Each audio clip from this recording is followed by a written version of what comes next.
Double-digit thousands.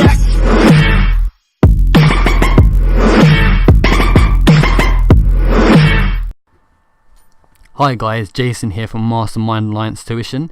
These are 8 energy calculations you need to know for your 9-to-1 AQA Physics exam paper 1. The first one is kinetic energy. Kinetic energy equals 0.5 times mass times speed squared. It is important to remember here that mass is measured in kilograms. They can trick you in an exam question by giving you the mass in grams, in which case you would obviously need to convert it to kilograms. Speed in this equation is measured in meters per second. The examiner may give you the velocity instead of the speed, in which case you would still use the same equation, 0.5 times mass times velocity squared. The next equation is gravitational potential energy equals mass times gravity times height. Mass is measured in kilograms.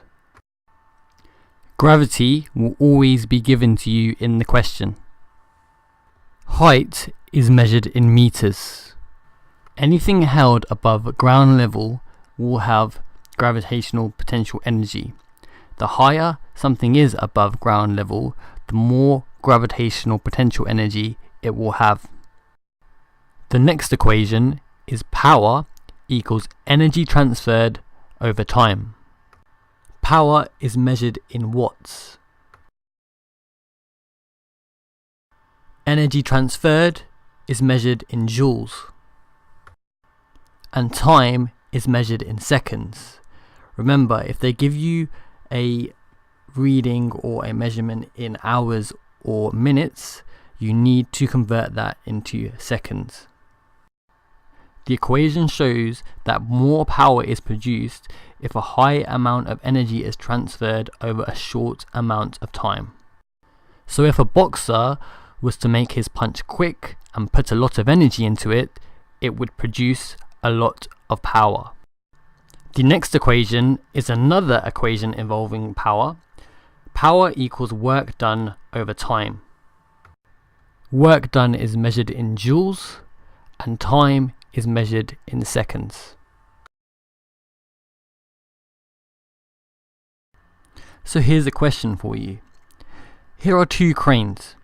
They're lifting the same amount of weight over the same height. Why would one lift the weight faster than the other? So remember, they're lifting the same weight over the same height. Why would one be able to lift faster than the other? Pause the video and have a think. The answer is one would be transferring more energy than the other, therefore having more power. The next equation is efficiency equals useful output energy divided by total input energy. So let's take a mobile phone. The battery, which holds chemical energy, produces electrical energy, which then produces light energy, sound energy, and heat energy.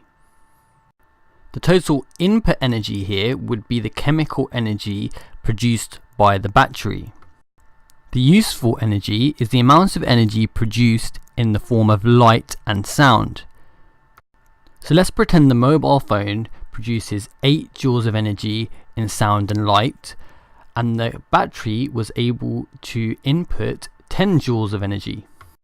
This would mean our efficiency is 8 divided by 10, which is 0.8, or if we times that by 100, it is 80%. Remember, you may have to give this in a decimal or a percentage. The next equation for efficiency is useful power output over total power output. So let's take this electric fan. Let's imagine that it produced 20 watts of useful power and 40 watts of total power. What you'd need to do is 20 divided by 40, which would give you a percentage of 50%. or a decimal of 0.5. The next equation will be given to you. This equation is elastic potential energy equals 0.5 times spring constant times extension squared. Even though this equation is given to you, we need to remember that the extension is measured in meters. So if they give it to you in centimeters, you need to convert it into meters. The spring constant will also be given to you. Now remember, this equation only applies if the limit of proportionality has not been exceeded. The limit of proportionality is the point at which an elastic object can be stretched and still return to its original shape. Now let's think about an elastic band. If you stretch an elastic band too far and let go, it will no longer return back to the shape it was before. The same can be said for your tracksuit bottoms. If someone larger than you was to wear your tracksuit bottoms for a prolonged period of time, you might notice that your tracksuit bottoms are now looser on you. That's because the elastic has now reached its limit of proportionality. It no longer returns to its original shape. So once again, please remember that the equation for elastic potential energy only works if the elastic object has not reached its limit of proportionality. The last equation is also given to you. This equation covers specific heat capacity. Specific heat capacity is the amount of energy required to heat 1 kilogram of substance by 1 degree Celsius. To put it simpler, it's the amount of energy required to heat something up. So let's take a big rock and a frying pan. It would take less energy to heat up the frying pan than it would the rock. This means a frying pan has less specific heat capacity than a rock. Now let's look at the equation. I like to put this equation into a triangle as there are 4 components. The equation is energy over mass, which is measured in kilograms, times specific heat capacity times the change in temperature, which is given in Celsius. Here is a final summary of all the energy equations that you need to know for paper 1.